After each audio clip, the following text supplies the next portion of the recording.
1W, State of Texas versus Jesus Perez. Can our parties announce for the record for the state? Defense. Anita Perez for the defense, Judge. Are you Mr. Perez? Yes, ma'am. Did you review the motion to revoke community supervision with your attorney? Did you understand it? Yes, ma'am. Are you the same Jesus Perez who was placed on community supervision in 2022 CR 3531W for the offense of possession of a controlled substance, penalty group 1, Yes, ma'am. 1 gram to 4 grams? All right. Is there any motion or motion to add to the allegation? I'm sorry, to add that Mr. Perez is on probation for possession of controlled substance, penalty group 1, 1 gram to 4 grams in the motion to revoke? Yes, Judge, they would make more motion to add the 1 to 4 grams. Any objection? All right, folks. Right out of the gate, this is a motion to revoke community supervision. Translation: Pettis was on probation, but the court believes he violated the terms. Miss a check-in, fail a test, or disappear, and they can toss the whole deal. Let's see what triggered this courtroom showdown. I don't know what's going on. Oh, okay, got it. Yeah, that's fine. No objection, Judge. All right. So are you the same Jesus Perez who was placed on community supervision in 2022 3531W for the offense of possession of controlled substance, penalty group 1, 1 grams to 4 grams on April 12, 2022 for a period of 6 years? Is that you? Yes, ma'am. State? Violated condition number 4 in Baird County, Texas. Defendant Jesus Perez, defendant there, failed to report to the supervision officer as directed for the months of January and February 2024 in violation of condition number 4. How do you plead to that? True or not true? True. Judge, state raised all the violations. Any objections? No objection. Did you understand by pleading true to violation of condition number 4, the court could find it true, grant the motion, sentence you to 1,000? Boom! There it is. 2 months of ghosting probation.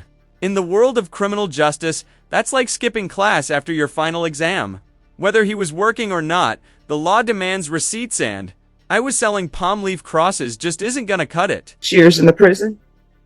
Knowing that, do you still wish to plead true to violation of condition number 4? You need to speak up. Yes, ma'am. Court will find violation of condition number 4 true. Is there a proposed agreement? Yes, Judge, the proposed agreement is to deny the motion with alternate proceeding through ISP and referral for the drug court long custody.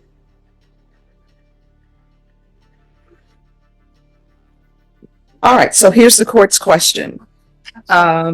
He hasn't been seen since January. Where has he been? I defer to my client, Mr. Perez. All right, you want to raise your right hand?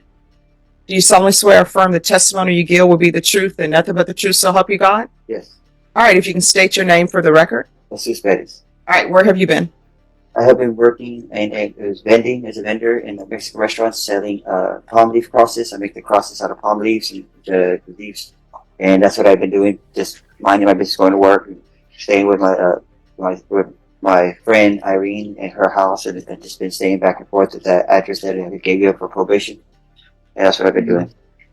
I've been staying clean, sober. Well, we don't know if you've been clean or sober because you haven't been reporting. This. So I don't believe that. Yeah, you would have to assume the worst, of course. No, it's not an assumption of the worst.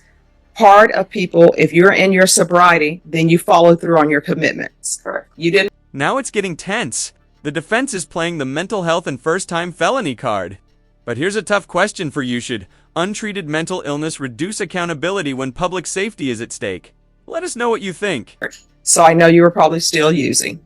That's why you didn't report. Yeah, just if I may. So my client was supposed to report as part of a DDRF MIC program. I think my client obviously is someone with a diagnosable mental illness. He does have diagnosis for bipolar and what else did you say? Oh, and major depression, schizoaffective. And schizoaffective disorder, Your Honor. I know that he made some attempts and he did not have a phone. I don't know if the court... But didn't he have a car?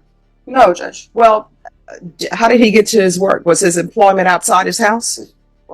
Yeah, he just walks, Judge. Wait a minute. There's you said walked in bus? Then why can you take a bus to your probation officer?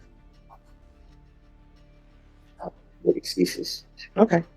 Yes. Yes, Judge. And with respects to our witness, Irene, I've made several attempts to contact her and I have not been successful. Otherwise, I would want some further testimony for the court.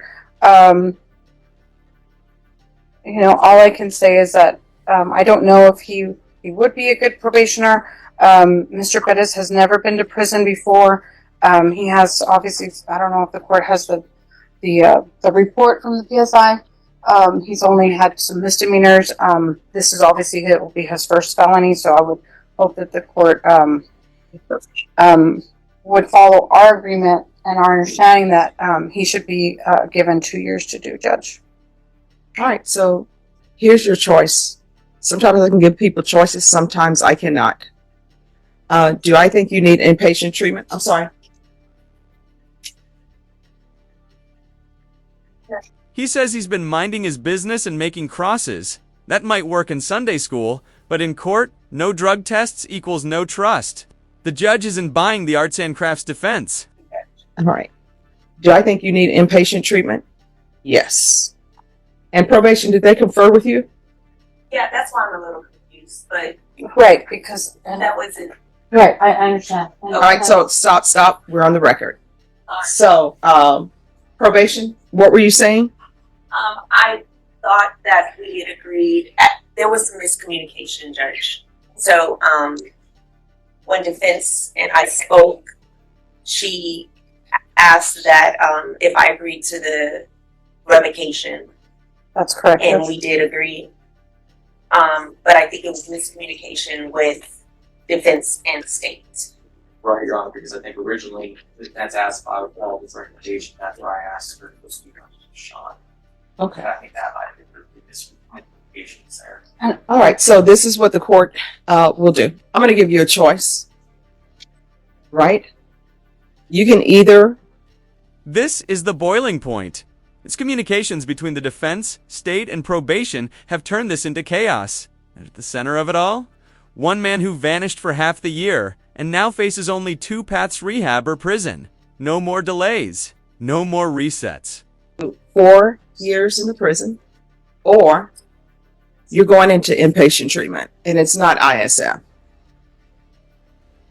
So I can either, I will refer you to SafeP if felony drug court does not accept you, or you can do 4 years in the prison. What do you want to do? I mean, I don't know how long safety is for. He's 6 months, and then 3 months aftercare, and that's inpatient. Will continue, will still be on probation, Yes, and then the 4 years. or either 4 years prison, and you're not on probation. You're going to go to prison for 4 years. Judge, I don't think that's fair. I mean, I think I'm giving him a choice. I understand, Judge. So what's But not he's fair a is first-time offender. You know, he's on regular probation. He already has a felony conviction. I'm giving him a choice. He can either do 4 years in the prison, or either he can do inpatient treatment. Those are his choices. I don't know what is not fair about me giving him a choice. Inpatient treatment, which is what they're recommending, or 4 years in the prison. Those are his choices. Like, that's what you all came up and agreed to with me. You said, we agree ISF. That's inpatient. and that was not our agreement, Daniel. I mean, we talked about the time. We talked about a time offer, and I asked Deshawn if she was fine with that, and she said she was fine with that. So I don't know why. And again, my understanding, I just remember asking to pay with recommendation and asked if Sean paid with that. That was what I asked. I guess, Jar. I guess can we confer? Yes. We don't have an agreement, Judge. Okay.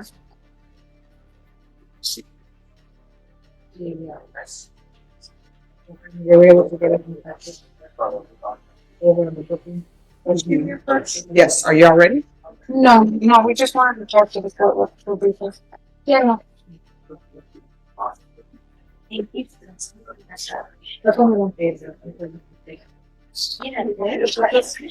Well, they already know. This is kind of the rare occasion where the client is adamant that he's not using drugs. He's been in I'm sorry, custody. what? The client's adamant that he's not using drugs. All right, so here's, I But understand what you're but with saying. that, and let me just proceed, Judge. So with that, I asked Daniel, and I talked to Sean about it too. He's only been in custody for about a month. Is the court amenable to order follicle testing for him? No. I mean, I'm given a choice. Here's the No, thing. I know, but Yeah. just to, I mean, it's more scientific evidence for the court. No, You know what I because mean? let me just tell you, he was supposed to be in felony drug court, but felony drug court was at capacity. Right. He has been missing since, what was it? January.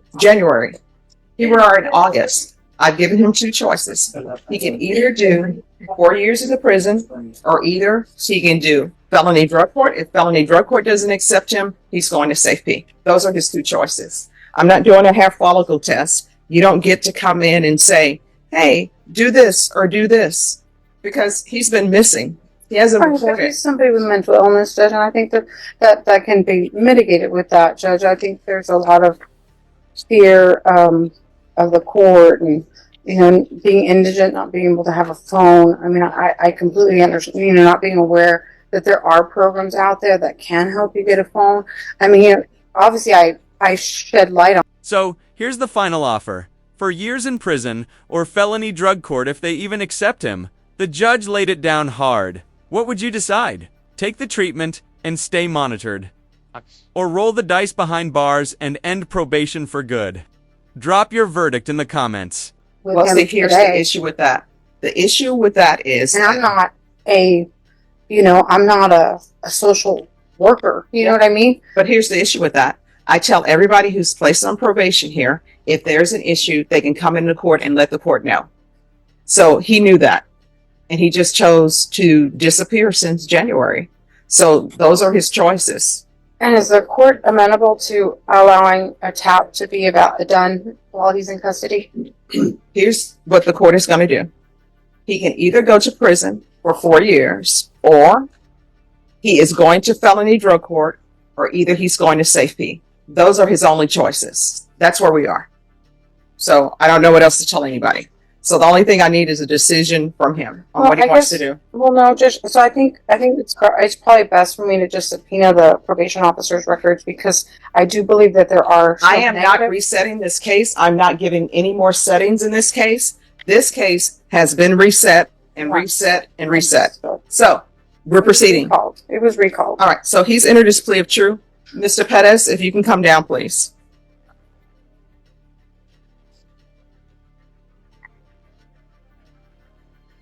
We're back on the record in 2022 CR 3531W, State of Texas versus Jesus Pettis. Mr. Pettis, you have two choices. One,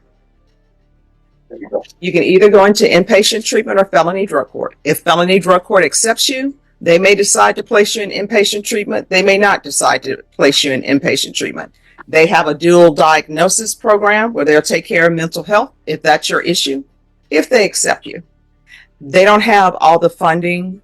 They don't have all the probation officers they need. Somebody needs to write their legislature and tell them, hey, these treatment courts need more funding. If they do not accept you, you're going to safety. You understand?